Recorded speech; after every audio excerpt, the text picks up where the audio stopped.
right, gotta keep this going here. Give it a flag. All right. Next up, we got Kelly Giles. Kelly, come on up.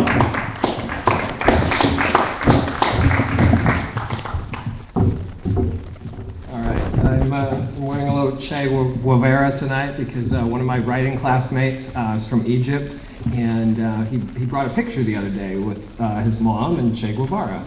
And plus I just thought it could kind of resonate with the theme of the evening. This first piece is, I'm just doing two short pieces. This first one is from my upcoming memoir. It's called Killing Justice, right, but it's really short, 1.5. When I was arrested at LAX and hauled off to federal prison, I suddenly realized two things. Life's not fair, and we are not in control of our lives.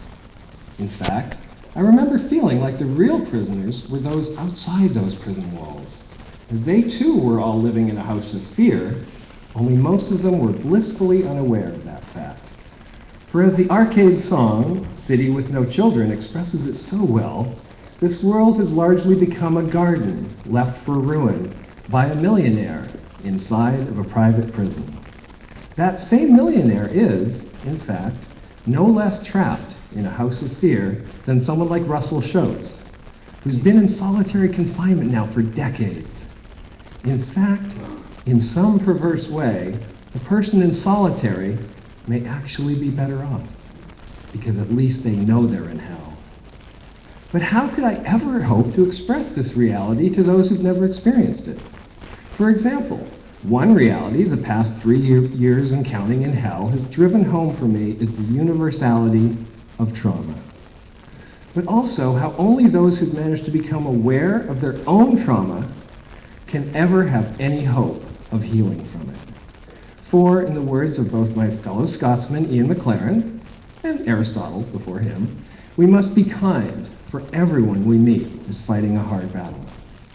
And yet, ironically, at the time of my arrest, I was supposed to go to my screenwriting class, where I was working on what I thought was a fictional screenplay about an adopted immigration lawyer who gets falsely accused of a crime.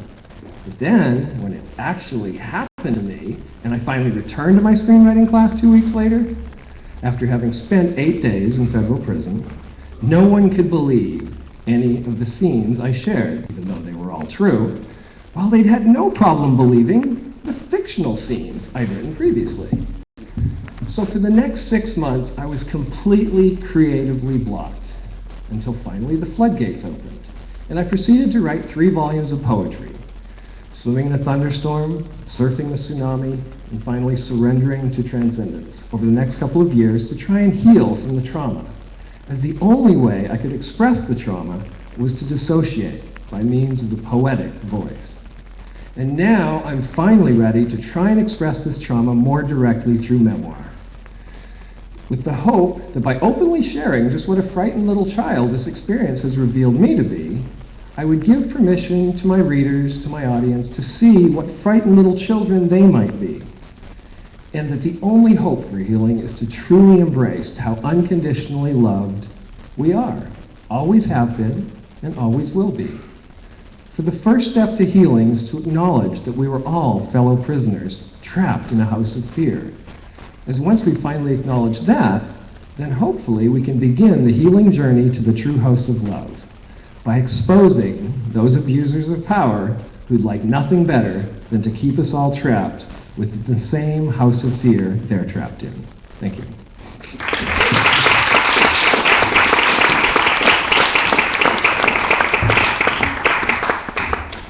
All right, thanks, Kelly. I'm going to call up another occupied poet that I was supposed to get you up earlier. I'm sorry. Give it up for Chance Foreman.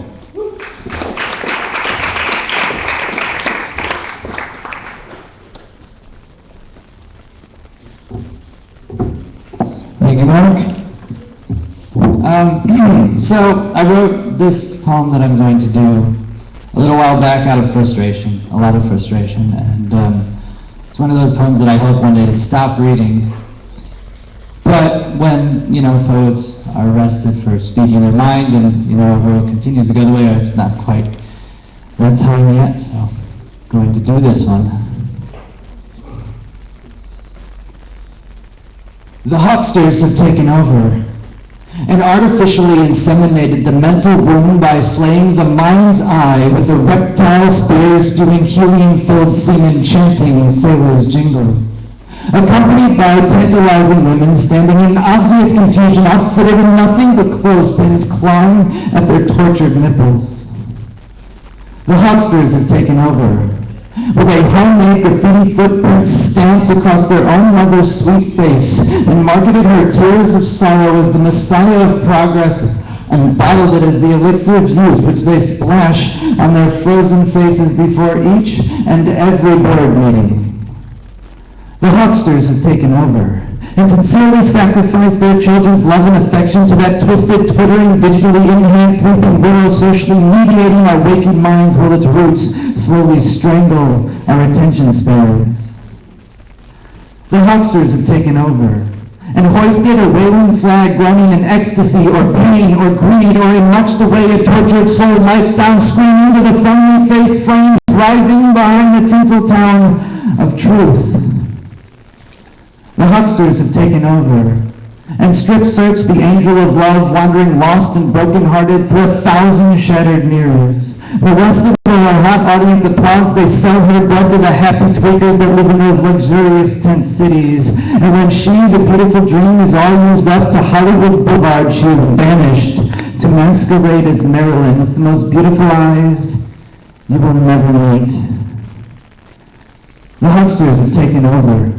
When you were sleeping, dreaming of a better world, they snuck in and stole it and replaced it with happy cancer, with sweet war, with slow age, with a fix-it-all pharmaceutical escapism, with mom and pop porno, with toxic candy baby food, with an honest Fox News, with foreclosures for sale, with starving children Barbies, with modern-day Moab, with diarrhea music explosions, with murdering commercials, with makeup-covered fatophobic teenagers, with your friendly neighbor with crackhead, with shorts dropped, pissing oil, with abandon, with the abortion of choice, with penny-pinching millionaires, with a bitch-slapped government, and if you're not careful, they will secretly rape your soul until you are alone and empty, and at which point they will replace you with a mannequin suffering from PTSD and only let you out to wander the endless aisles of the Paradise Mall in search of the perfect suicide.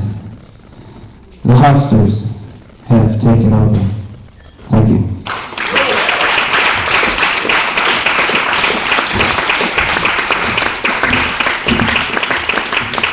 All right, give it up for Chance. All right. I feel we need to balance the energy a bit. We've heard from a lot of guys now, so I'd like to bring up some female voices into the mix. Bristol, are you ready?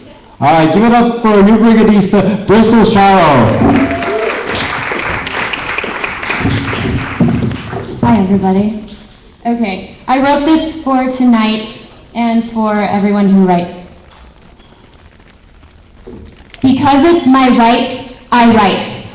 Because I'm alive, I breathe. Because I think, I speak. Because it's my right, I write. Does the painter speak with lines? Does the poet speak with rhymes? Does the musician speak with notes? No. They speak with truth. Because I'm alive, I breathe. Because I think, I speak. Because it's my right, I write. Like the tears from my eyes, this ink is blood on paper dried. Like the cries in African skies, the melody reveals political lies. Like tides beating on the shore, our humanity demands something more. Like landscapes globalized, our actions can prevent freedom's demise. Because I'm alive, I breathe. Because I think, I speak. Because it's my right, I write. Imagine a dark, empty cell. Because you can think, please picture it well. Instead of possessions, your words. Instead of actions, your verse. Instead of freedom, a lifetime in hell. Because I'm alive, I breathe. Because I think, I speak. Because it's my right, I write. Because it's his right, he wrote. Because he thought, he spoke. Because he breathed air, and he dared to demand, despite fear, for an end to injustice, in prison for life. He's to serve as a poet of rights. Because he was right, we must write. Because I'm alive, I breathe. Because I think, I speak. Because it's my right, I write. Because we live, we breathe. Because we think, we speak. Because it's our right, what's right. Thank you.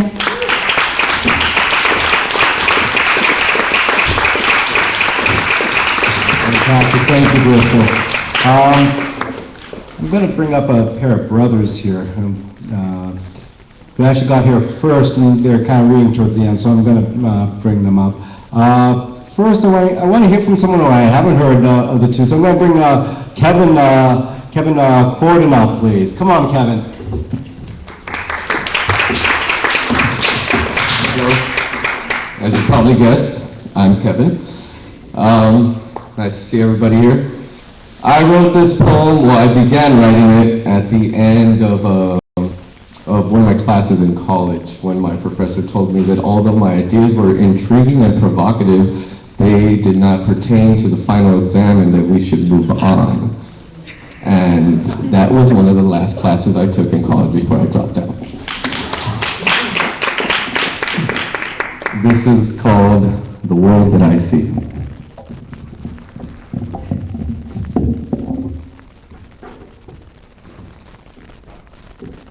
Not allowed to speak, made weak, not allowed to think for myself. Therefore, driven to the brink of falling victim to the drink and becoming a weak link in the chain of society.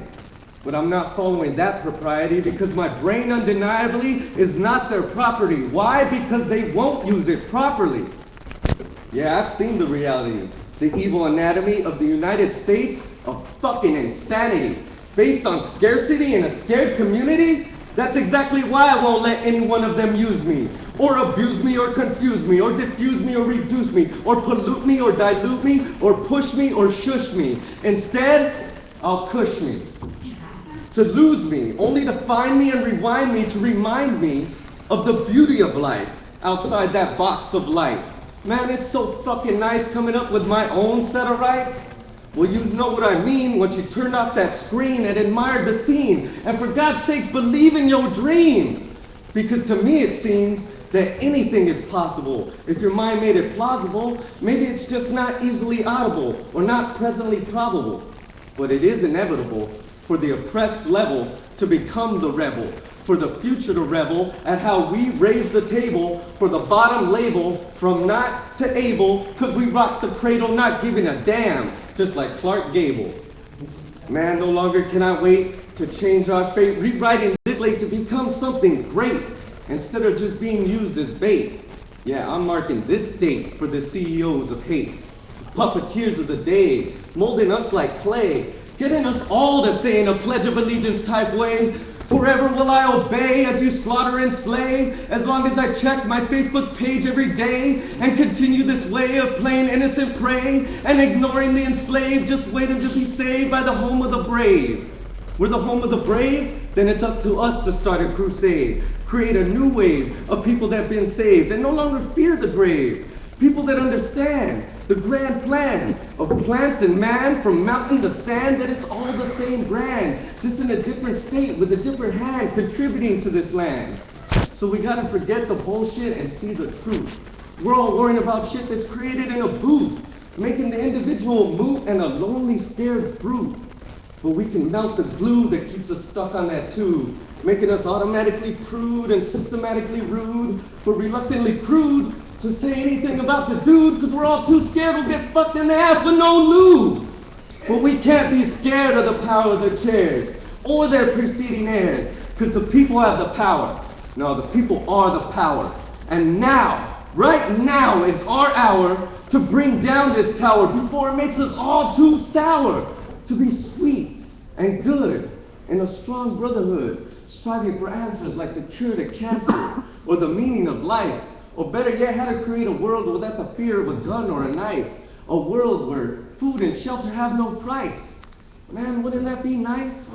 Unlimited supplies for the whole world to suffice. With beans and rice, phones and rides, beats and rhymes for all people at all times, without crimes. And one day erasing the phrase that this right here is mine. Well, this is the world that I see. And soon it will be not just my dream, but our reality.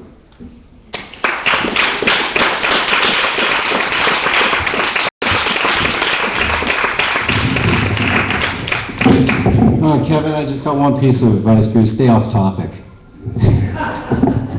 All right. Let's bring up the other Cordone now. Shawn Cordone. Let's give it up for Shawn.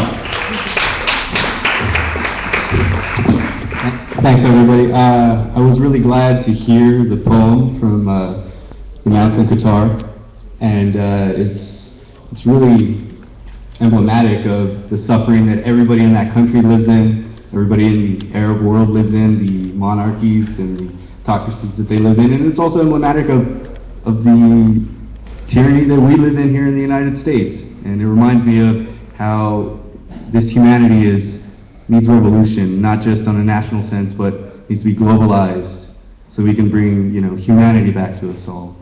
And revolution is an evolution of love's solution.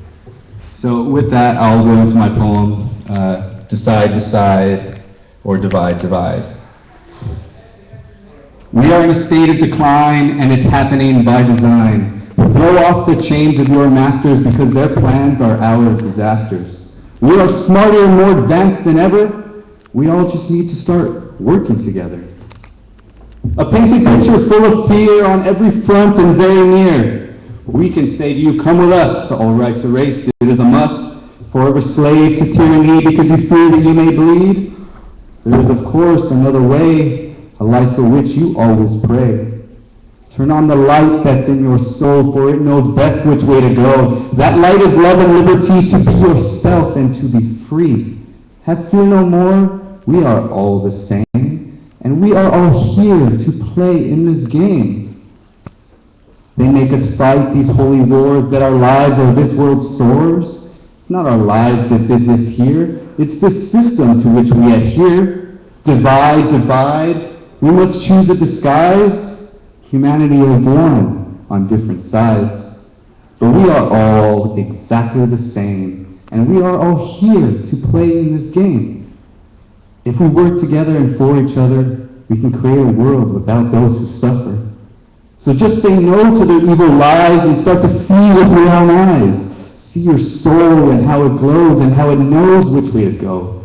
The power of love is crystal clear. The time has come to let it steer. Because we are all exactly the same, and we are all here to play in this game. So let's work in peace to all be free, so we can live life happily. But then there is, of course, the other way. A life of fear, of death and decay. The choice is yours, so which will it be? I hope you choose love, but that's just me.